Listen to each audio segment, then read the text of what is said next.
The desert sun beat down mercilessly on Forward Operating Base Kandahar, Afghanistan, as Staff Sergeant Maria "Ghost" Rodriguez adjusted her gear one final time.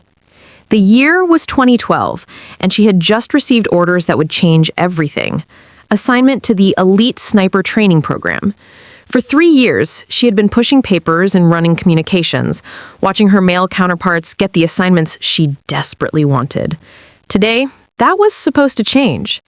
Before we jump back in, tell us where you're tuning in from. And if this story touches you, make sure you're subscribed, because tomorrow, I've saved something extra special for you. Maria had earned her nickname Ghost not from her sniper skills, she hadn't been given that chance yet, but from her uncanny ability to move through the base unnoticed, gathering intelligence and completing missions that others deemed impossible. Born in East Los Angeles to immigrant parents, she had joined the Army at 18 with something to prove, not just to her family, but to a world that constantly underestimated what a 5'4" Latina could accomplish in combat boots. Her journey to this moment hadn't been easy. Basic training had been a constant battle against drill sergeants who questioned whether she belonged, fellow recruits who saw her as a weak link, and a military culture that, despite official policy changes, still operated under the assumption that certain roles were meant for men. But Maria had something they didn't expect, an almost supernatural ability to read wind patterns, calculate distances, and, most importantly, an unshakable calm under pressure that had saved her unit's lives on multiple occasions during convoy operations. The sniper training facility stood before her like a fortress of opportunity and prejudice combined. Chief Warrant Officer Jake Bulldog Morrison, a 20-year veteran with more confirmed kills than fingers and toes, ran the program with an iron fist and old-school mentality. His reputation preceded him. He had never, not once, in 15 years of running the program, certified a female sniper. Not because qualified women hadn't tried, but because he made sure they never got the chance to prove themselves on the weapon that mattered most, the Barrett M82 A1 50 caliber rifle. The Barrett wasn't just any rifle, it was a legend, weighing nearly 30 pounds, capable of engaging targets at distances exceeding a mile, and powerful enough to disable vehicles and equipment. It was the crown jewel of the sniper's arsenal. Morrison had his reasons, he claimed. The weapon's recoil could dislocate shoulders, its weight made rapid repositioning difficult, and the mental pressure of making shots at extreme distances had broken seasoned male snipers. Why risk it on someone who might not have the physical or psychological makeup for the weapon? As Maria approached the training facility, she could see Morrison through the window, meticulously cleaning a Barrett 50, his movements precise and reverent. This was a man who had dedicated his life to the craft of precision shooting, who had trained hundreds of snipers, and who genuinely believed he was protecting the program's integrity and the lives of soldiers by maintaining his standards. The problem was, his standards were built on assumptions about gender that Maria was determined to shatter. The initial meeting was everything she had expected, and worse. Morrison barely looked up from his paperwork as she reported to duty, his greeting consisting of a grunt and a gesture towards a chair that seemed designed to make her feel small. The other trainees, 8 men ranging from seasoned sergeants to ambitious corporals, watched with barely concealed skepticism. She had faced this before, but never with the stakes high. "Rodriguez," Morrison finally said, his voice carrying the weight of authority and decades of combat experience. "I've reviewed your file. Impressive work in communications and convoy security. But this isn't about running radios and watching for IEDs. This is about making shots that matter when everything depends on it. This is about carrying weapons that weigh more than some soldiers' full kit and making impossible shots look routine." He stood up, his 6'2" frame casting a shadow across the room. "The washout rate for this program is 60%. For the Barrett 50 certification, it's higher. I've had former Marines, Rangers, and Special Forces soldiers who couldn't handle what this weapon demands. You'll start on the M24, work your way up through the M110, and if, and I mean if, you prove yourself on every other platform, we'll discuss the Barrett." Maria had expected this, but hearing it still stung. She had researched every trainee who had come through the program in the last 5 years. Male soldiers with less experience, lower aptitude scores, and fewer commendations had been fast-tracked to Barrett training. But she also understood something that Morrison didn't yet realize. She hadn't come this far to be denied her shot at greatness by preconceptions. "Understood, Chief," she replied, her voice steady despite the frustration burning in her chest. "When do we start?" "Tomorrow, 0500. And Rodriguez." Morrison's eyes finally met hers, and she saw something she hadn't expected. Not malice, but genuine concern.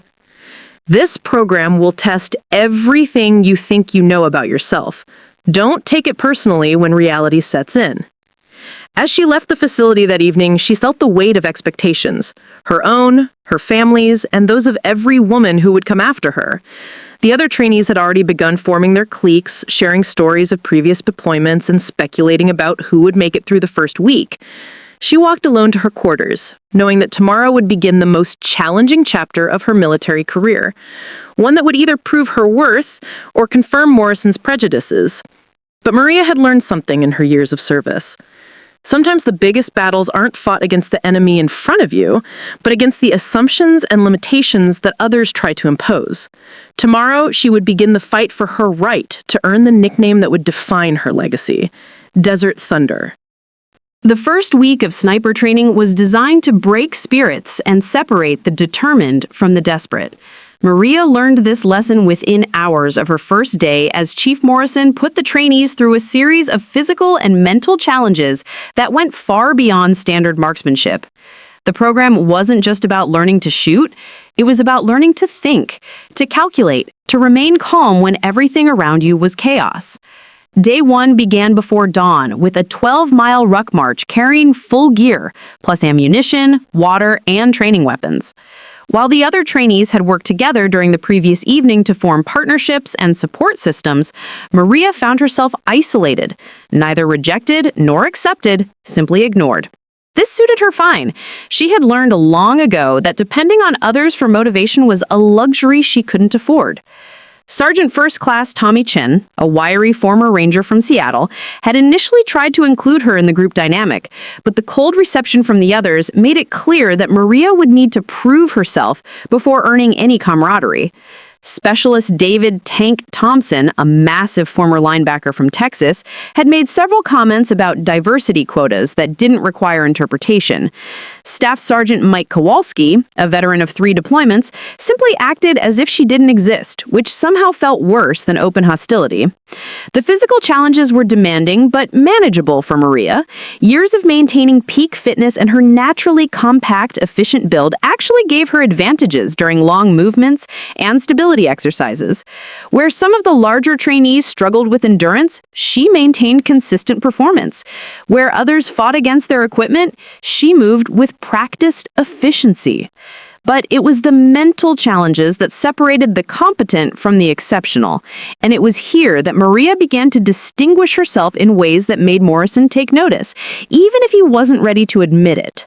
The sniper training program placed enormous emphasis on mathematics, weather reading, and environmental awareness. Shooters needed to calculate not just distance and elevation, but wind speed and direction at multiple points along a bullet's flight path, temperature effects on ballistics, humidity variations, and dozens of other variables that could mean the difference between mission success and catastrophic failure. During their third day, Morrison presented the trainees with a complex scenario: a target at 847 meters, wind gusting from the northwest at 12 to 15 miles per hour, with occasional calms, temperature 96 degrees Fahrenheit, and they were shooting from an elevated position with a 15-degree downward angle. Using the M24 rifle system, each trainee had to calculate their firing solution and explain their reasoning. Maria completed her calculations in half the time required by most of the others, but more importantly, she was the only one who factored in the thermal effects of the heated concrete they would be shooting from, which would create updrafts that could throw off shots by several inches at that distance. When Morrison checked her work, he found no errors, and her explanation demonstrated a level of understanding that impressed even him. "Where did you learn to calculate thermal layering effects?" he asked, his tone more curious than skeptical for the first time since her arrival. "Books, Chief, and observation," Maria replied. "Growing up in Los Angeles, I spent a lot of time watching how heat waves affected visibility and learned that temperature differences create predictable air movements. I figured if it was important for understanding mirages on city streets, it would be critical for precision shooting." Morrison nodded, but said nothing more. However, Maria noticed that he began watching her more carefully during subsequent exercises, not with the dismissive attention he had shown initially, but with the focused observation he typically reserved for trainees he considered genuinely promising. The live fire exercises began on day 5, and this was where Maria truly began to separate herself from the pack. Starting with the M24 rifle at distances from 300 to 600 meters, the trainees were evaluated not just on accuracy, but on their ability to engage multiple targets quickly, adapt to changing conditions, and maintain performance under stress. Morrison's evaluation methods were notoriously difficult. He would suddenly change wind conditions using large fans, introduce distractions like simulated explosions, and require shooters to engage targets while wearing full chemical protection gear. Several trainees struggled with these challenges, their shots grouping inconsistently as they fought against the artificial stress factors. Maria, however, seemed to thrive in chaotic conditions. Her breathing remained controlled, her trigger pull consistent, and her ability to quickly reassess and adjust between shots was remarkable. By the end of the week, she was consistently achieving the tightest shot groups in the class, often by significant margins. But it was during a particularly challenging exercise on Friday that Maria truly caught Morrison's attention. The scenario involved engaging 5 targets at varying distances, while smoke obscured visibility and speakers played recordings of combat sounds at high volume. Each shooter had 90 seconds to engage all 5 targets successfully. The first 7 trainees struggled with the conditions. Tank Thompson, despite his physical strength, couldn't maintain steady aim while fighting against the sensory overload. Chen came close, but missed his final target by inches. Kowalski, frustrated by the noise and smoke, fired his shots too quickly and failed to achieve the required accuracy on 3 of the 5 targets. When Maria's turn came, she took an extra moment to study the conditions, seemingly unbothered by the chaos around her. She controlled her breathing, found her natural point of aim, and began engaging targets with mechanical precision. Each shot was deliberate, each adjustment calculated, each trigger pull smooth and controlled. When the smoke cleared, all 5 targets showed clean hits within the required scoring zones. Her time? 73 seconds. Morrison checked and double-checked the results, his expression unreadable. Finally, he turned to the group and announced the scores. When he reached Maria's results, he paused, looked directly at her, and for the first time since her arrival, she saw something that might have been respect. "Rodriguez, see me after evening chow." The evening meeting with Chief Morrison took place in his office, a cramped space dominated by photographs of sniper teams, certificates of completion, and a locked cabinet that Maria strongly suspected contained the Barrett rifles. Morrison gestured for her to sit, then spent several minutes reviewing her performance records from the week, his expression giving away nothing. "Your shooting is exceptional," he finally said, setting down the papers. "Your understanding of ballistics is better than some instructors I've worked with. Your composure under stress is remarkable." He paused, and Maria sensed a but coming. But exceptional shooting isn't enough for what comes next. Morrison stood and walked to a map of Afghanistan mounted on his wall, marked with dozens of pins representing successful sniper operations conducted by his graduates. "Every pin on this map represents a mission where one of my snipers made a shot that mattered. Not just accurate shots, but shots that saved lives, eliminated high-value targets, or accomplished objectives that conventional forces couldn't handle." He pointed to a cluster of pins near the Pakistan border. "Those represent missions conducted with the Barrett 50, long-range interdiction, equipment destruction, counter-sniper operations. The Barrett isn't just another rifle, Rodriguez. It's a weapons system that requires not just skill, but a particular kind of mental toughness that goes beyond what you've demonstrated so far. Maria had expected this conversation, but hadn't anticipated the careful, almost paternal tone in Morrison's voice. This wasn't the dismissive rejection she had prepared for. It was something more complex. "Chief, with respect, how can I demonstrate that mental toughness if I'm not given the opportunity to try?" she asked. "Every male trainee who has made it this far has been moved to Barrett training. My performance exceeds the established standards." Morrison returned to his desk, his weathered hands folding together as he considered his response. "The Barrett 50 has broken good soldiers, Rodriguez. I'm talking about experienced snipers who couldn't handle the psychological pressure of making 1,000-meter shots, knowing that failure meant mission compromise or friendly casualties. I've seen it destroy confidence so completely that excellent shooters could never perform at their previous level again." He pulled out a thick file folder. "I've been running this program for 15 years. I've graduated 247 snipers, 89 of them certified on the Barrett 50. Of those 89, 12 have suffered what we call barrier syndrome, a psychological block that develops after missing critical shots at extreme range. It's career-ending when it happens." Maria listened carefully, beginning to understand that Morrison's reluctance wasn't rooted entirely in gender bias, though she suspected that was still a significant factor. This was a man who had dedicated his career to producing effective snipers, and his caution, however misguided, came from genuine concern about her ability to handle failure at the highest level. "Chief, I understand the risks," she replied, "but I also understand that every challenge I've faced in my military career has been predicated on the assumption that I'm more likely to fail than my male counterparts. The problem is, those assumptions have been wrong every time."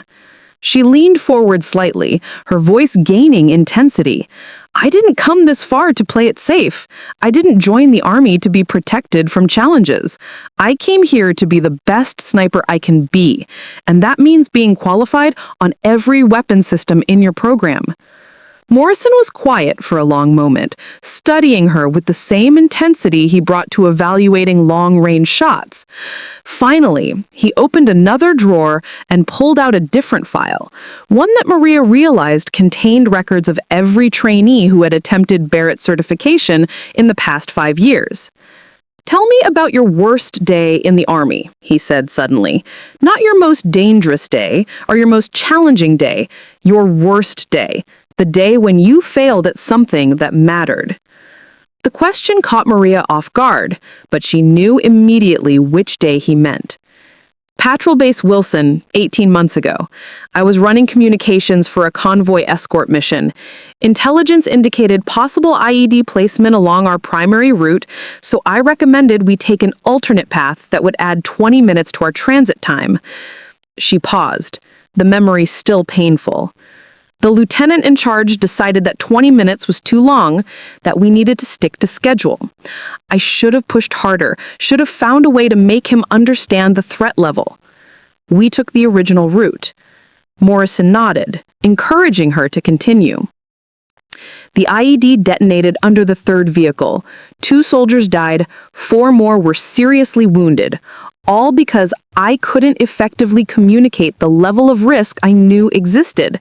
I had the information that could have saved those lives, but I failed to convince leadership to act on it."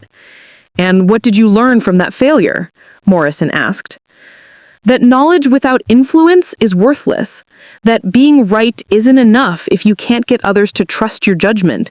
That sometimes the most important battles are fought not against the enemy, but against the assumptions and biases of the people who should be on your side." Morrison closed the file and looked at her directly. "The Barrett 50 program starts Monday.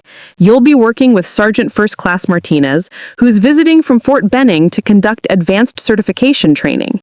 He's one of 3 master instructors qualified to teach Barrett systems."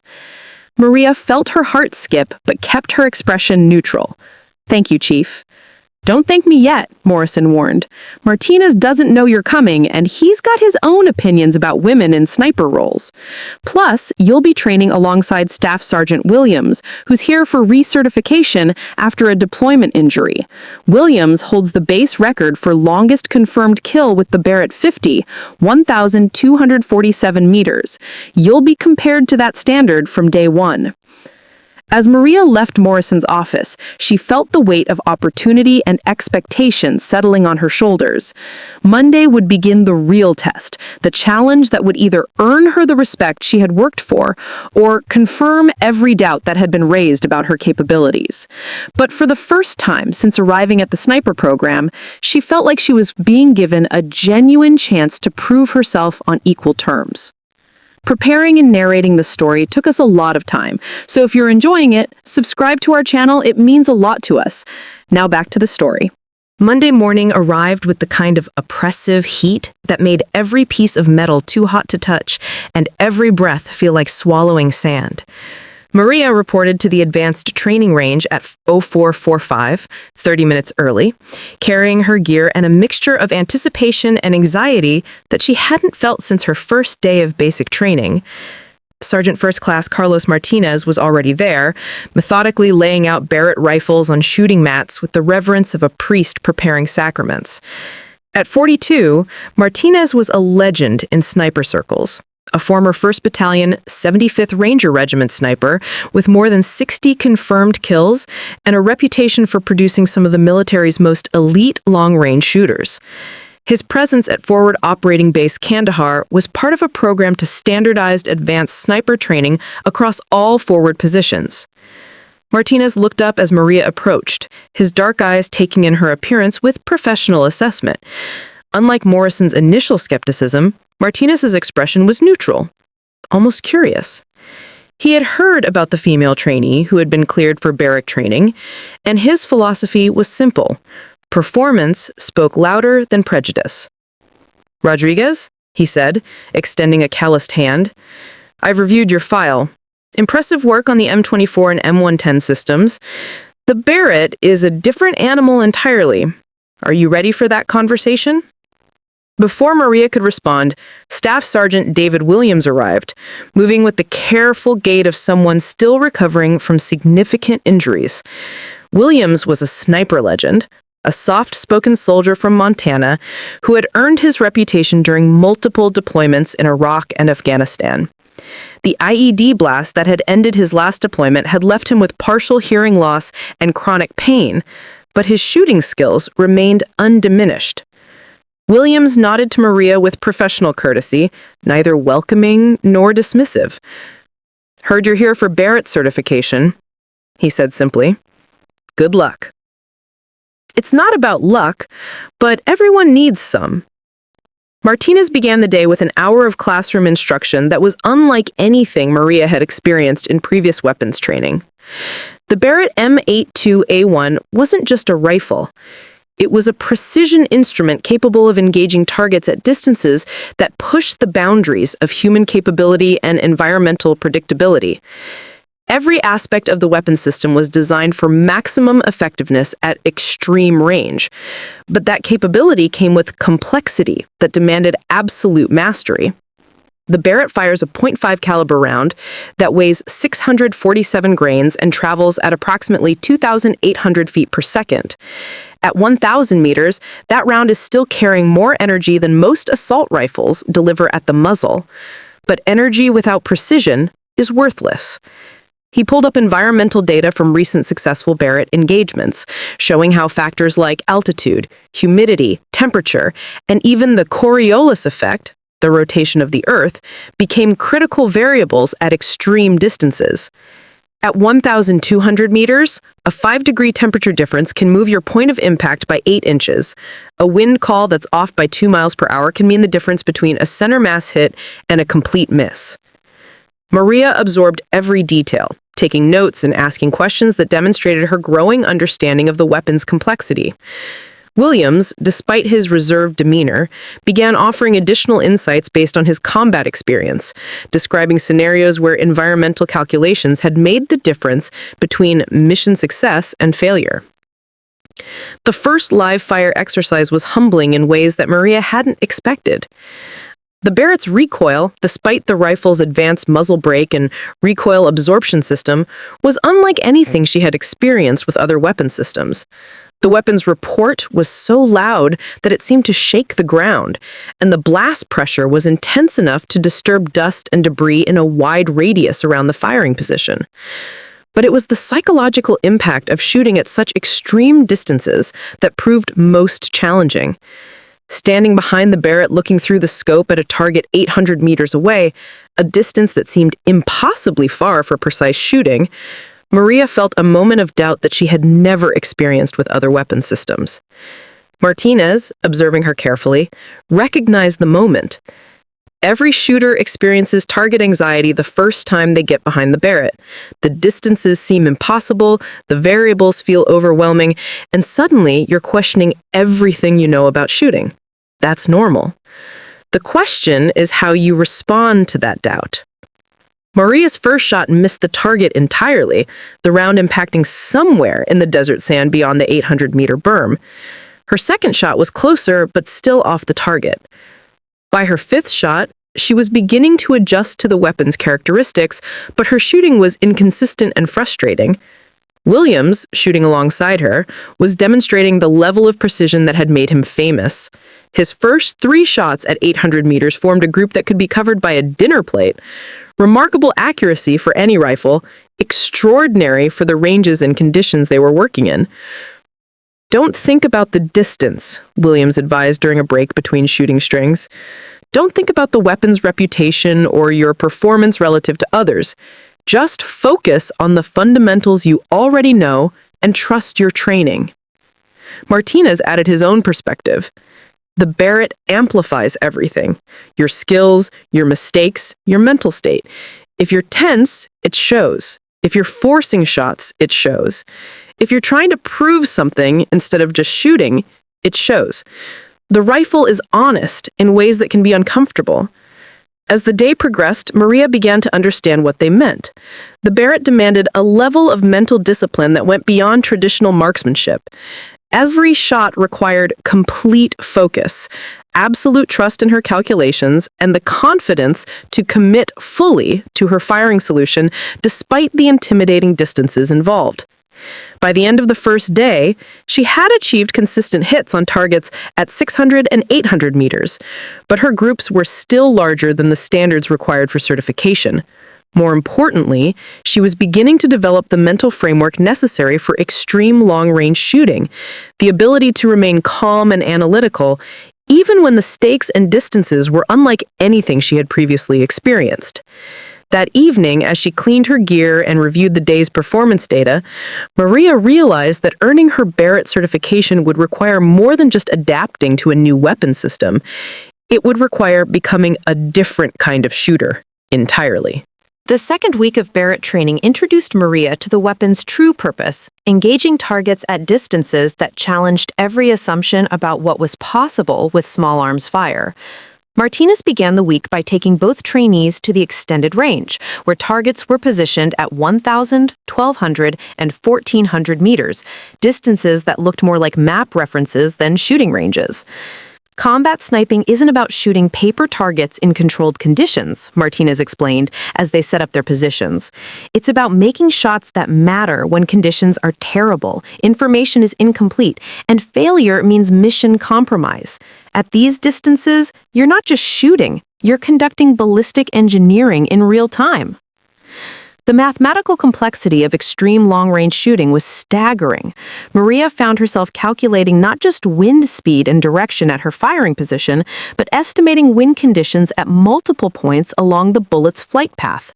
Temperature variations, air pressure changes, even the angle of sunlight hitting different parts of the terrain could affect bullet trajectory in ways that required constant recalculation.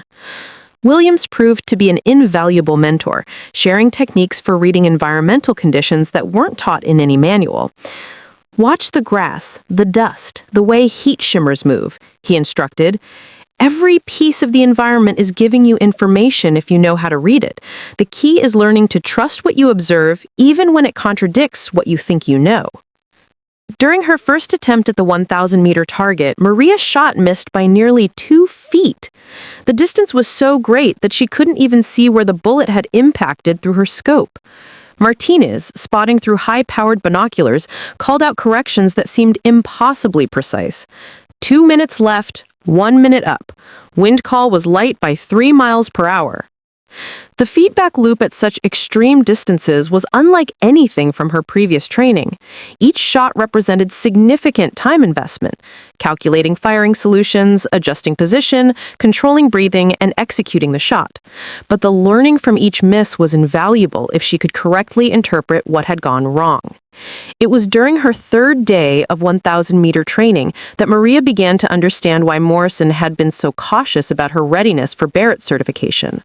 The psychological pressure of repeatedly missing shots at such distances, while knowing that in combat each miss could represent mission failure or friendly casualties, was genuinely challenging in ways that shorter-range shooting had never been. "This is where most people break," Martinez observed quietly, as Maria struggled through a particularly frustrating string of shots. Not because they can't shoot, but because they can't handle the sustained pressure of performing at this level. The Barrett doesn't just test your marksmanship, it tests your character. Williams, overhearing the conversation, shared his own perspective. "I've seen excellent shooters become average shooters because they couldn't handle the mental game at extreme distances. The technical skills are teachable, but the mental toughness either exists or it doesn't." That afternoon, something clicked for Maria. Rather than fighting against the pressure and complexity, she began to embrace it. Each shot became an intellectual challenge, a problem to be solved through careful observation and analysis. Her natural competitiveness, which had sometimes worked against her in high-stress situations, found perfect expression in the methodical pursuit of extreme precision. Her improvement was dramatic and immediate. By the end of the week, she was achieving consistent first-round hits at 1,000 meters and beginning to engage targets at 1,200 meters with increasing success. More importantly, her confidence was building in ways that impressed both instructors. "She's got something special," Martinez confided to Williams during one of their evening debriefings. "I've trained a lot of shooters, and most of them hit a performance ceiling at some point. Rodriguez keeps finding ways to improve. She's not just learning to shoot the Barrett, she's learning to think like it." The breakthrough moment came during a complex scenario exercise at the end of the second week.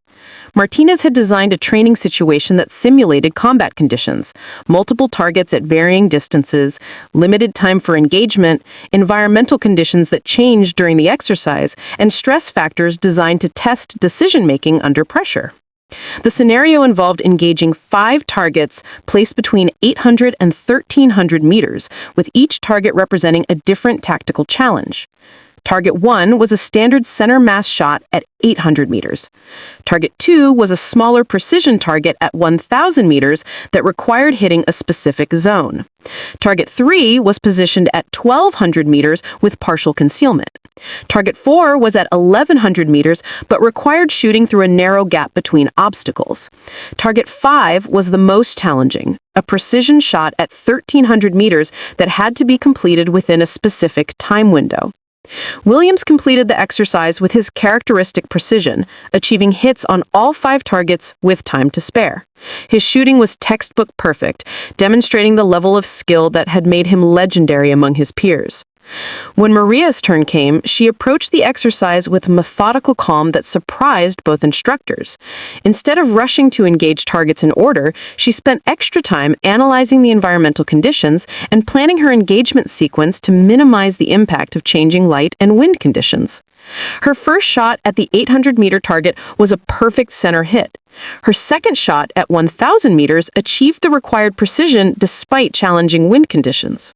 The third target, partially concealed at 1,200 meters, required patience and careful timing to wait for optimal conditions, patience that paid off with another successful engagement. The fourth target, requiring shooting through a narrow gap at 1,100 meters, demanded absolute precision in both horizontal and vertical placement. Maria's shot threaded the gap cleanly and found its mark. As she prepared for the final, most challenging shot at 1,300 meters, both instructors watched with intense focus. The 1,300-meter shot represented the limits of what was considered tactical practically viable with the Barrett system. Environmental factors became so complex at that distance that success required not just skill, but a degree of intuition that separated exceptional shooters from merely competent ones. Maria controlled her breathing, made final adjustments to her scope, and settled into her natural point of aim. The shot broke cleanly, and through the spotting scope, Martinez watched the bullet's impact exactly where it needed to be. "Outstanding," Williams said simply, high praise from a man known for his reserved demeanor. Martinez was more demonstrative. "That was graduate-level shooting, Rodriguez. You just completed one of the most challenging exercises in our curriculum." The third week of Barrett training marked a significant shift in both the complexity of the exercises and the expectations placed on Maria's performance. Martinez announced that they would be conducting what he called operational scenarios, training exercises designed to replicate the actual conditions and pressures of combat sniper missions. "Up to this point, you've been learning to shoot the Barrett," Martinez explained as they prepared for the week's challenges. "Now you need to learn to fight with it. There's a significant difference between range shooting and tactical employment, and that difference has ended careers and cost lives." The first operational scenario took place at night, using thermal imaging equipment to engage targets at distances exceeding 1,000 meters. Night shooting with the Barrett presented unique challenges that went far beyond simply adapting to limited visibility. Temperature inversions at night created unpredictable wind patterns. Thermal imaging revealed heat signatures but not precise aiming points, and the psychological pressure of operating in darkness amplified every other stressor. Maria's initial performance in night conditions was humbling. Her first 3 shots missed entirely, victim to wind conditions that she had misread through thermal imaging. The Barrett's muzzle flash, despite the weapon's advanced flash suppressor, was still significant enough to temporarily disrupt her night vision and reveal her position to any observers. Night shooting isn't about adapting day techniques to dark conditions. It's about developing entirely new skills for reading environmental conditions, estimating distances, and maintaining situational awareness. Everything you think you know about shooting has to be reconsidered. Martinez added technical perspective. Thermal imaging shows you heat differentials, not the precise target reference points you need for extreme precision. You have to learn to correlate thermal signatures with physical target locations, and that skill takes time to develop. Over the course of several night exercises, Maria began to develop the specialized skills necessary for effective night operations with the Barrett system. She learned to read thermal signatures for environmental information, to use thermal imaging equipment in combination with traditional observation skills, and to maintain shooting precision despite the additional complexity of operating in darkness. Her improvement was steady but challenging, with each successful night engagement representing a significant achievement. By the end of the night training phase, she was achieving consistent hits at 800 to 1,000 meters in complete darkness, a capability that placed her among the most skilled long-range shooters in the military. The second operational scenario focused on rapid target engagement, the ability to quickly transition between multiple targets at varying distances while maintaining the precision standards required for Barrett certification. This exercise combined the technical challenges of extreme long-range shooting with the tactical demands of real-world sniper employment. In combat, you rarely have the luxury of extended target engagement. Intelligence changes, threats develop, and tactical situations evolve. You need to be able to quickly assess new targets, calculate ballistic solutions under time pressure, and maintain precision even when operating at an operational tempo. The rapid engagement exercise required Maria to engage 6 targets positioned between 600 and 1,400 meters within a 15-minute window, with each target representing a different tactical priority.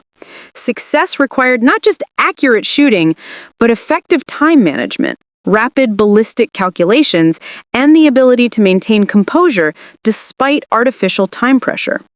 Martinez completed the exercise in 12 minutes with 5 successful engagements and 1 marginal hit, performance that demonstrated his exceptional skill level. When Maria's turn came, she approached the challenge with the methodical analysis that had become her trademark, spending the first 2 minutes carefully assessing all 6 targets and planning her engagement sequence. Her strategy paid off dramatically. By engaging targets in an order that minimized scope adjustments and ballistic recalculations, she was able to achieve successful engagements on all 6 targets within 13 minutes, performance that exceeded the exercise standards and impressed both instructors.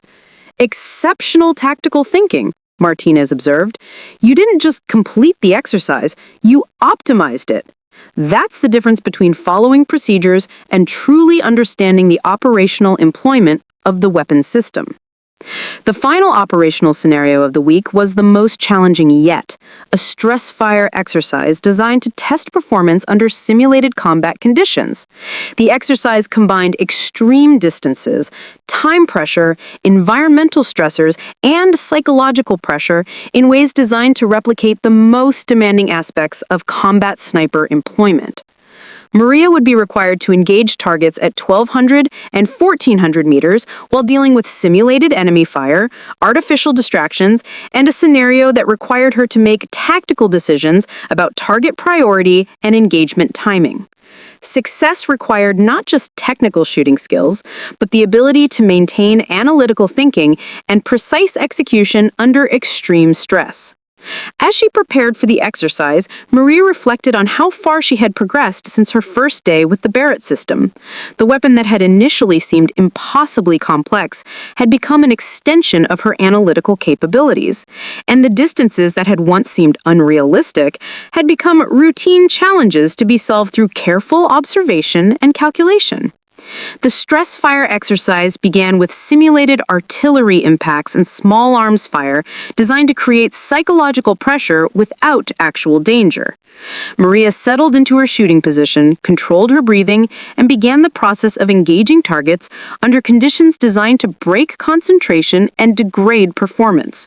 Her first shot at 1,200 meters, while speakers played recordings of combat sounds at high volume, was a perfect center hit.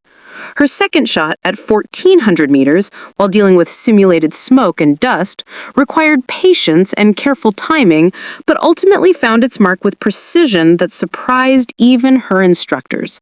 When the exercise concluded, Martinez and Williams exchanged looks that communicated more than words. Maria had not just completed the Barrett 82A1 certification requirements, she had exceeded them in ways that demonstrated exceptional potential for advanced sniper operations. Rodriguez, you have successfully completed Barrett M82A1 certification training. Your performance throughout this program has been exceptional, and I'm recommending you for advanced placement in specialized sniper programs. But even as she celebrated this achievement, Maria sensed that her real test was still ahead. Certification was one thing, proving herself in actual combat conditions would be something entirely different. 3 months after earning her Barrett certification, Staff Sergeant Maria Rodriguez received orders that would put her training to the ultimate test. Joint Special Operations Command had requested her specifically for Operation Desert Shield, a classified mission targeting high-value Taliban commanders operating along the Afghanistan-Pakistan border. Her reputation from the training program had preceded her, but reputation and combat performance were 2 entirely different measures of capability. Forward Operating Base Chapman, located in Afghanistan's volatile Coast Province, was a stark contrast to the relatively secure training environment she had known at Kandahar.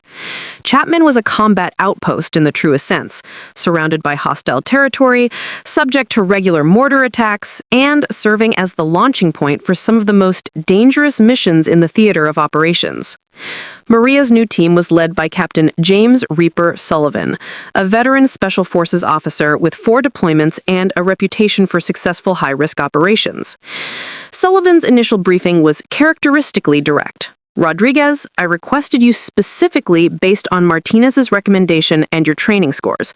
But training scores don't mean much when bullets start flying. You'll be working with Sergeant First Class Jake Morrison, no relation to your training instructor, who's been my spotter for 2 years. Morrison was a compact, intense soldier from Alabama whose knowledge of the local terrain was encyclopedic.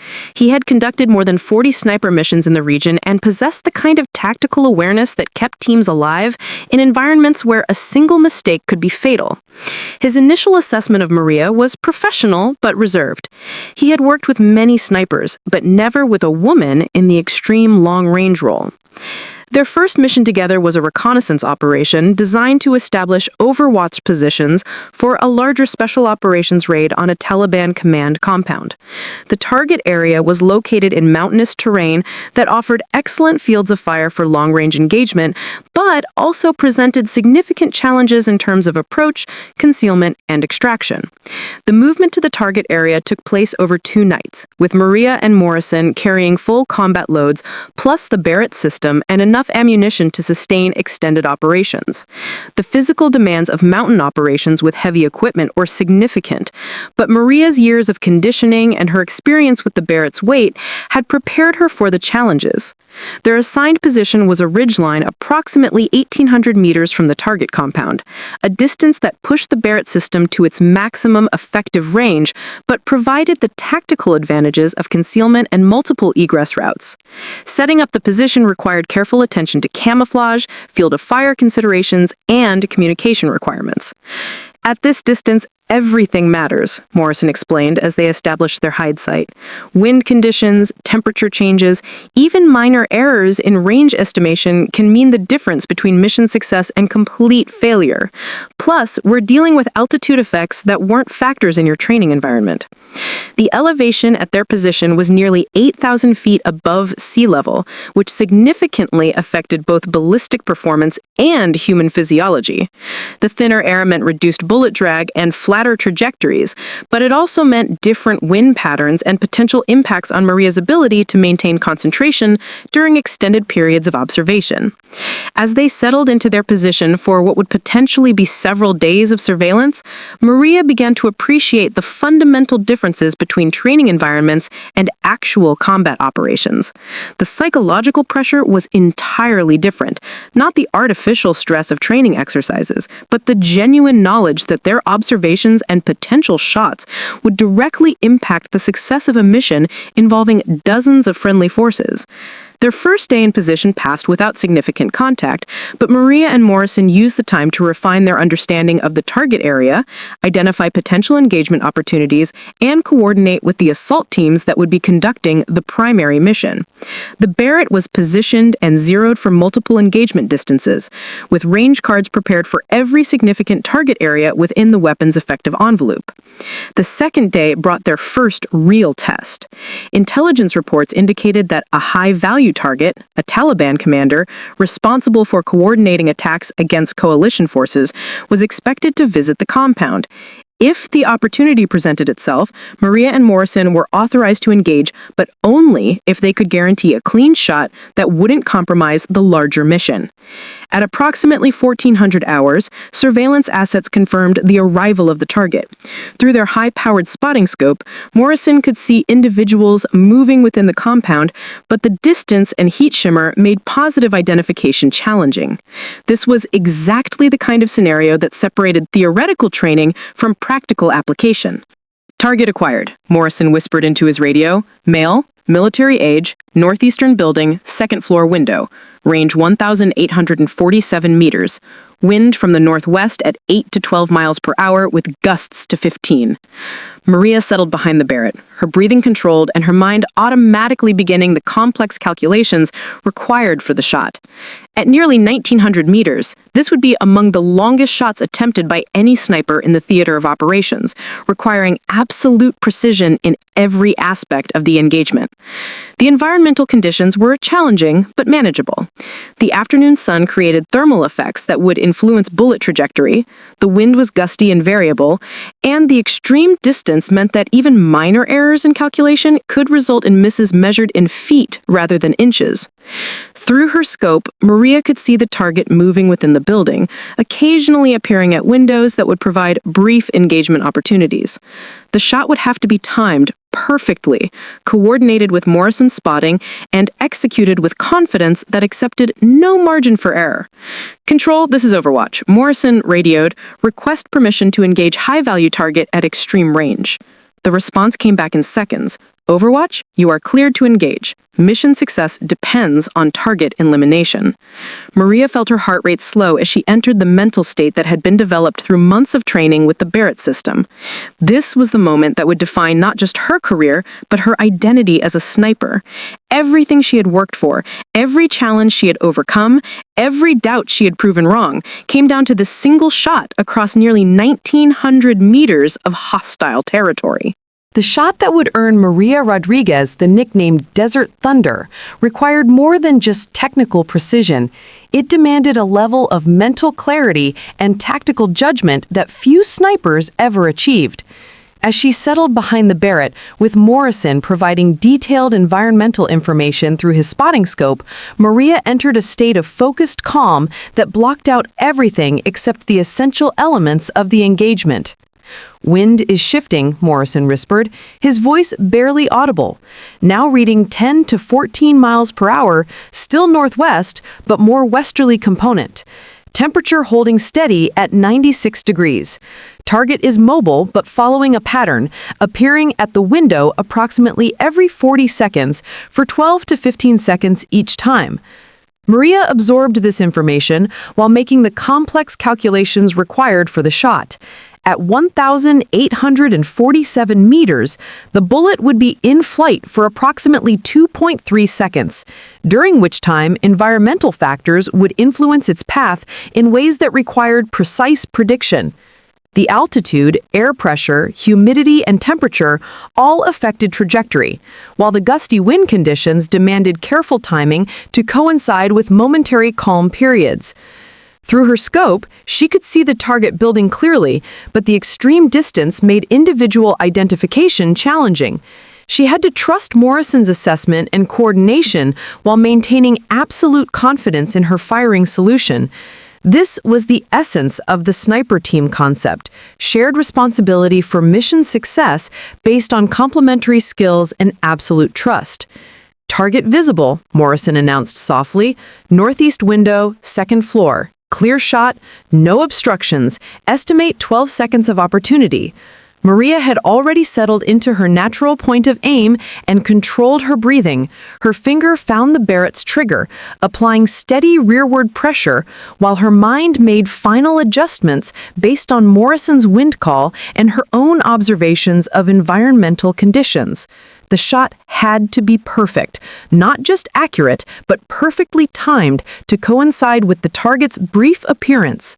"Send it," Morrison whispered. The Barrett fired with its characteristic tremendous report, the muzzle blast creating a dust cloud that temporarily obscured their position. The massive .50 caliber round departed the barrel at nearly 2,800 feet per second, beginning its nearly 2-second flight across the mountainous terrain toward the target building. Through his spotting scope, Morrison tracked the bullet's impact while Maria worked the Barrett's action to chamber a follow-up round. The extreme distance made immediate impact assessment challenging, but Morrison's experience allowed him to read the subtle signs that indicated shot placement. "Hit," Morrison announced, his voice carrying a mixture of professional satisfaction and genuine amazement. "Center mass, target down, excellent shot." The impact of that single shot rippled far beyond the immediate tactical situation. Intelligence assets confirmed that the target had been eliminated, disrupting a major Taliban operation that had been planned for the following week. More importantly, from a military perspective, the shot had been achieved at a distance that pushed the boundaries of what was considered possible with the Barrett system in combat conditions. Word of the engagement spread quickly through special operations channels, but it was the second mission, conducted just 5 days later, that truly established Maria's reputation and earned her the nickname that would define her military career. Operation Thunderstrike was a direct action mission targeting a Taliban weapons cache located in a valley surrounded by high ground that provided ideal sniper overwatch positions. Intelligence indicated that the cache was heavily guarded and that enemy forces were expecting coalition forces to attempt recovery or destruction of the weapons. Maria and Morrison were positioned on a ridgeline approximately 1,600 meters from the target area, with excellent fields of fire covering multiple approach routes and defensive positions. Their mission was to provide precision support for the assault team while eliminating any threats that emerged during the operation. The mission began at dawn, with the assault team moving into position while Maria and Morrison maintained surveillance on the target area. Almost immediately, it became apparent that intelligence estimates of enemy strength had been significantly underestimated.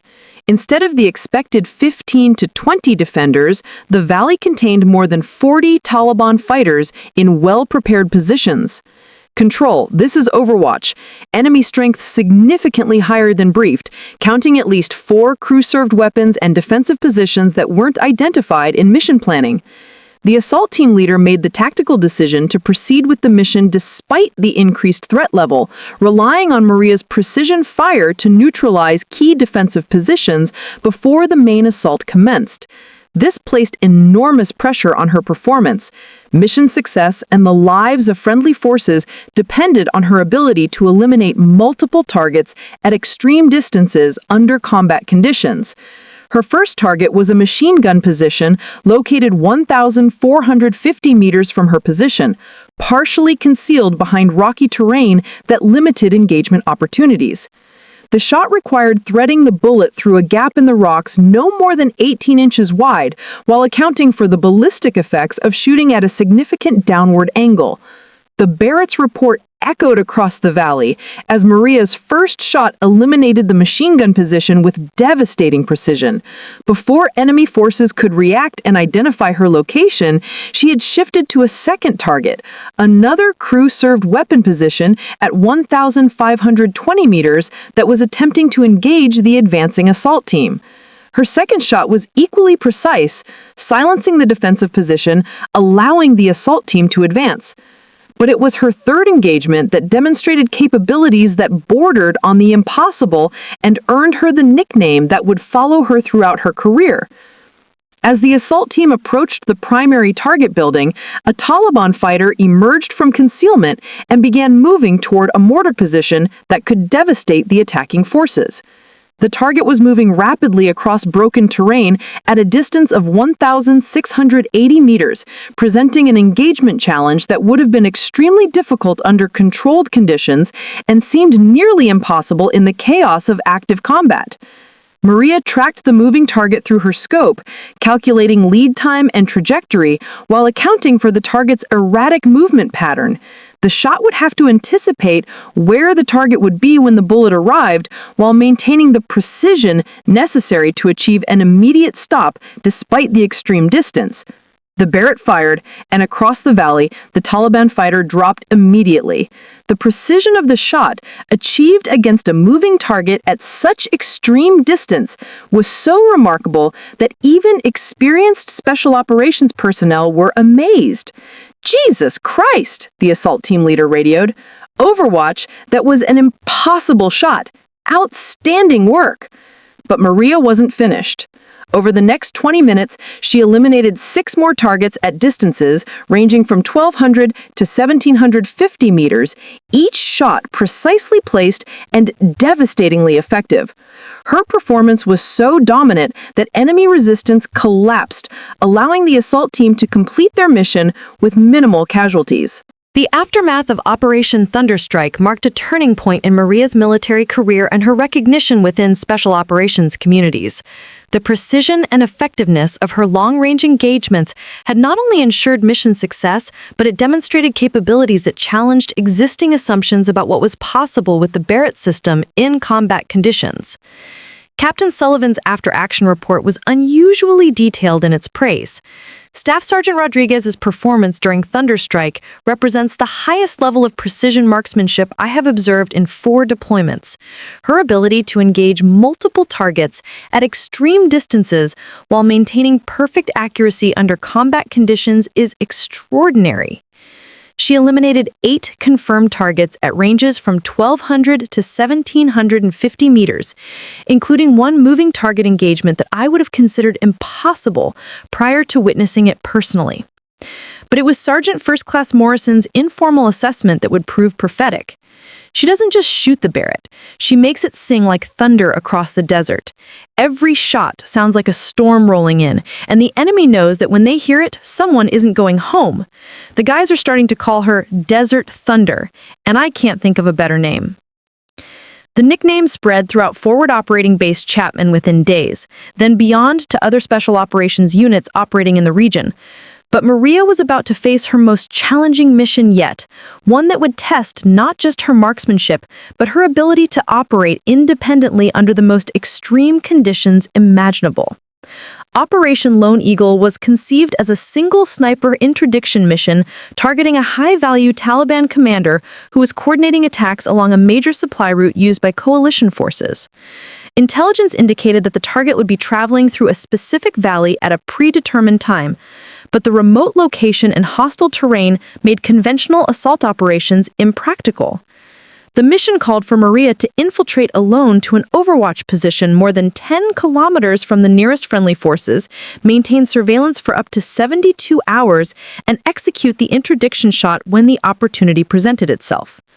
Success depended entirely on her individual capabilities. There would be no backup, no support, and no second chances.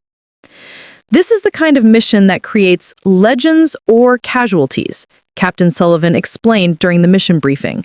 The target will be traveling with significant security, the terrain offers limited escape routes, and you'll be operating beyond the range of immediate support. Are you confident you can handle this level of responsibility? Maria's response was characteristic. Sir, this is what I've been training for. I understand the risks, and I'm ready. The infiltration took place over 2 nights, with Maria moving cross-country through mountainous terrain while carrying the Barrett system, sufficient ammunition for extended operations, food and water for 3 days, and all the equipment necessary for extended solo operations. The physical demands were extraordinary, but they were matched by the psychological pressure of operating alone in hostile territory. Her assigned position was a rocky outcropping that provided excellent concealment and fields of fire covering the valley where the target was expected to transit. The position was nearly 2,100 meters from the expected target area, a distance that pushed both the Barrett system and Maria's capabilities to their absolute limits. Setting up the position required meticulous attention to detail. Every aspect of the hide site had to be perfect. Camouflage that would conceal her from aerial observation, shooting positions that allowed engagement of multiple target areas, and escape routes that could be used regardless of the direction from which enemy forces might approach. For 36 hours, Maria maintained surveillance of the target area while dealing with extreme temperature variations, limited water supplies, and the constant stress of operating alone in enemy territory. The psychological pressure was unlike anything from her training, not the artificial stress of exercises, but the genuine knowledge that discovery would likely mean capture or death. On the second day, her patience was rewarded. A convoy of vehicles appeared in the valley, moving along the route that intelligence had predicted. Through her spotting scope, Maria could identify the target vehicle based on the descriptions provided in her mission briefing, but confirming the presence of the high-value target would require patience and careful observation. The convoy stopped approximately 2,050 meters from her position, within the Barrett's maximum effective range, but at a distance that demanded absolute precision. Through her scope, she could see the individuals exiting vehicles and moving around what appeared to be a command post or meeting location. Target identification at such extreme distance was challenging, but Maria had been provided with detailed photographs and descriptions that allowed her to positively identify the high-value target when he emerged from the command vehicle. The shot would have to be perfect, not just accurate, but timed to ensure mission success without compromising her ability to escape the area. Environmental conditions were manageable but complex. Wind in the valley was different from wind at her elevated position, requiring careful observation of dust patterns and vegetation movement to estimate conditions along the bullet's flight path. Temperature was approaching 100 degrees Fahrenheit, creating thermal effects that would influence trajectory over the extreme distance. Maria settled behind the Barrett, her breathing controlled and her mind automatically processing the complex calculations required for the shot. At 2,050 meters, the bullet would be in flight for nearly 2.5 seconds, during which environmental factors would have maximum impact on trajectory. Through her scope, she could see the target clearly, engaged in conversation with other individuals near the command vehicle.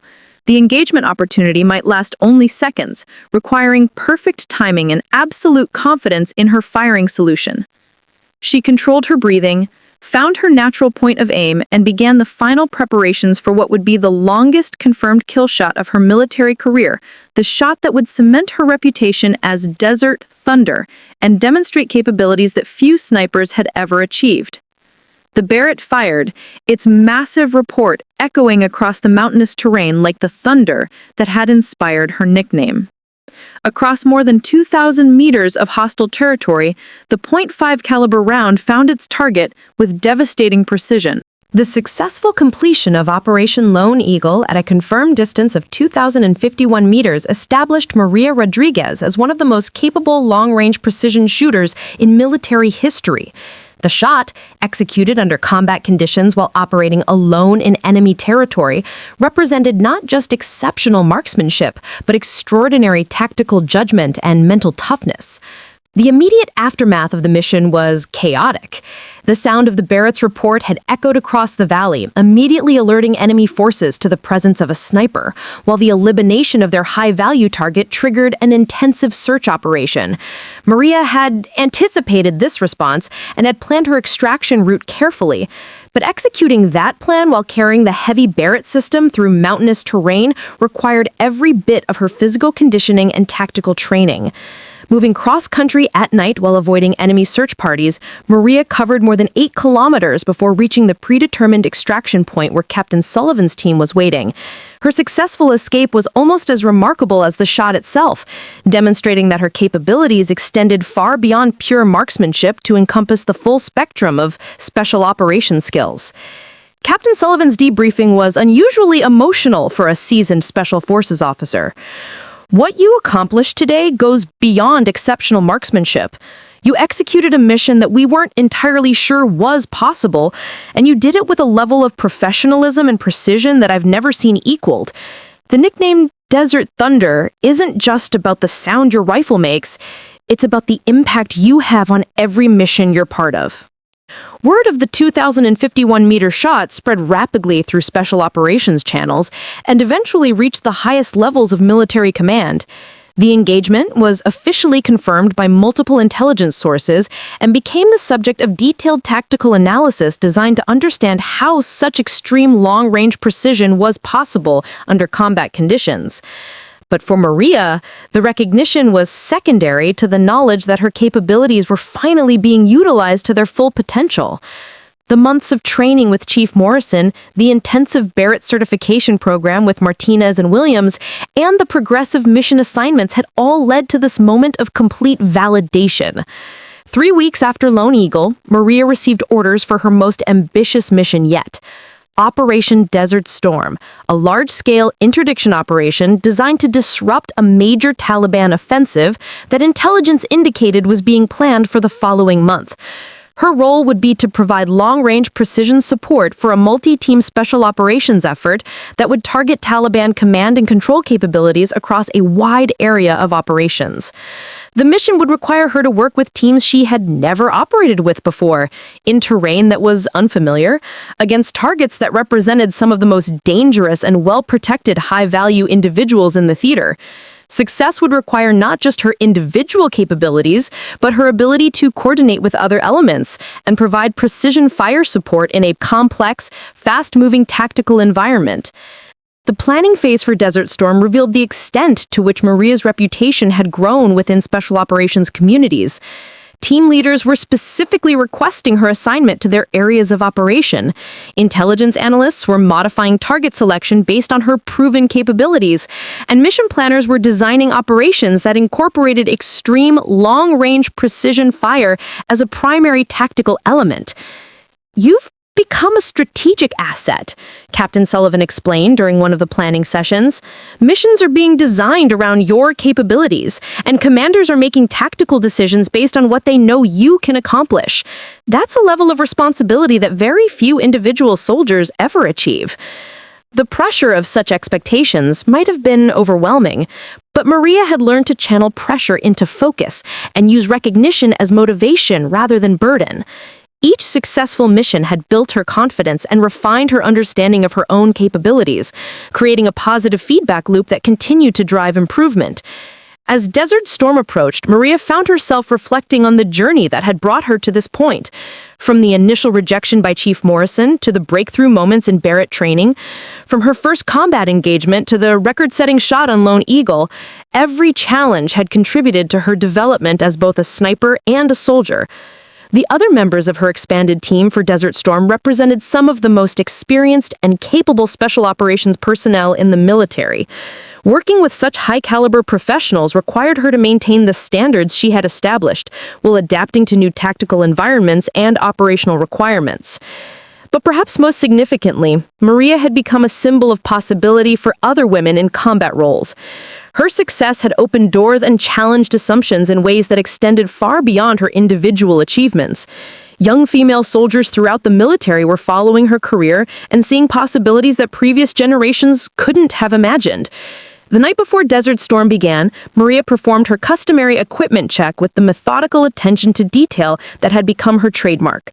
The Barrett system that once seemed impossibly complex was now as familiar as her own hands.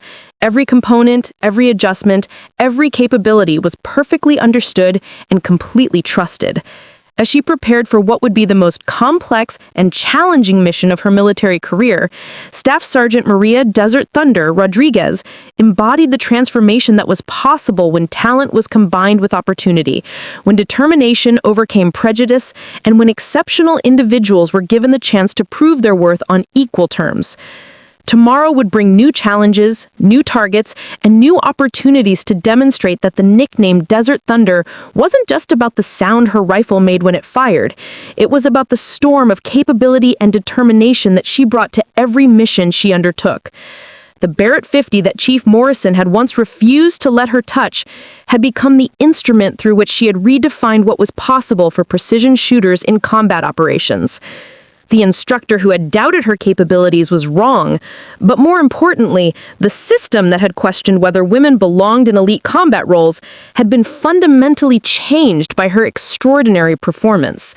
Desert Thunder had shown who she really was. Operation Desert Storm would become the defining mission of Maria Rodriguez's military career, not because of any single extraordinary shot, but because of the sustained excellence she demonstrated over 5 days of continuous operations that forever changed how Special Operations Command viewed the integration of extreme long-range precision fire into complex tactical situations. The operation began at dawn on a Tuesday in October 2012, with Maria positioned on a ridge system that provided overwatch for 3 separate special operations teams conducting simultaneous raids across a 50-square-kilometer area of operations. Her role was to provide precision fire support for all 3 teams while maintaining the flexibility to engage high-value targets of opportunity as they presented themselves. The complexity of coordinating precision fire across such a wide area while maintaining awareness of friendly force locations and rapidly changing tactical situations required capabilities that went far beyond traditional sniper employment. Maria was essentially functioning as a strategic asset, with her Barrett system serving as the primary fire support element for the entire operation. Over the course of the first day, she successfully engaged 11 targets at distances ranging from 950 to 1,890 meters, each shot precisely coordinated with ground team movements and tactical requirements. Her accuracy was perfect. 11 shots, 11 confirmed eliminations, but more importantly, her tactical judgment and timing were flawless. Every shot was taken at the optimal moment to maximize tactical advantage while minimizing risk to friendly forces. The second day of operations brought Maria's most challenging engagement of the entire deployment. Intelligence assets had identified a high-value target who was attempting to escape the area of operations using a route that would take him through a narrow valley pass approximately 2,200 meters from Maria's position, beyond the generally accepted maximum effective range of the Barrett system. The shot would require not just exceptional marksmanship, but perfect timing and environmental assessment. At 2,200 meters, even minor errors in wind estimation or temperature calculation would result in misses measured in meters rather than inches. Additionally, the target would be visible for less than 30 seconds as he transited the valley pass, providing only one opportunity for engagement. Maria spent 4 hours studying the target area, using her spotting scope to observe wind patterns, thermal effects, and environmental conditions that would affect bullet trajectory over the extreme distance. She prepared multiple firing solutions based on different scenarios, calculated timing requirements, and coordinated with intelligence assets to ensure target identification would be positive when the moment came. When the target finally appeared, Maria was ready. Her environmental assessment had been perfect, her calculations precise, and her execution flawless. The Barrett fired, and 2.6 seconds later, across more than 2,200 meters of mountainous terrain, the target was eliminated with devastating precision. The shot established a new record for longest confirmed kill in the theater of operations, but more significantly, it demonstrated capabilities that military planners had not believed possible. The engagement was immediately classified at the highest levels, not because of operational security concerns, but because the implications for tactical planning and strategic capabilities required careful analysis. Captain Sullivan's final assessment captured the significance of Maria's achievements. Staff Sergeant Rodriguez has redefined what we thought was possible with individual precision fire systems. Her performance during Desert Storm wasn't just exceptional marksmanship, it was a fundamental demonstration of how extreme long-range precision capabilities can be integrated into complex special operations in ways we had never previously considered. But perhaps the most meaningful recognition came from an unexpected source. Chief Warrant Officer Morrison, the training instructor who had initially refused her access to Barrett training, requested a meeting during her post-deployment leave. The conversation that followed was one of the most important of Maria's military career. "I owe you an apology," Morrison said without preamble. "When you first arrived at my training program, I made assumptions about your capabilities that were based on prejudice, not performance. I convinced myself I was protecting the program's standards, but what I was really doing was limiting opportunities based on outdated thinking." He paused, choosing his words carefully. "Your achievements haven't just proven me wrong, they've shown me that my standards were inadequate. You didn't just meet the requirements for Barrett certification, you redefined what those requirements should be. Every instructor in the sniper training program is now teaching techniques and principles that you developed through your own innovation and determination."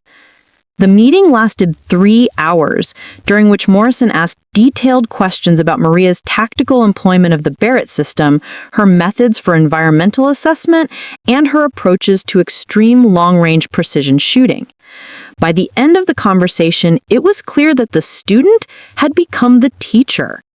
6 months later, Maria received orders that represented the ultimate validation of her capabilities: assignment as a senior instructor at the Special Operations Target Interdiction Course, the military's most advanced sniper training program. She would be responsible for training the next generation of precision shooters, including development of new curriculum for extreme long-range employment of the Barrett system. Her first class included 12 students, 3 of whom were women, a representation that would have been unthinkable just 2 years earlier.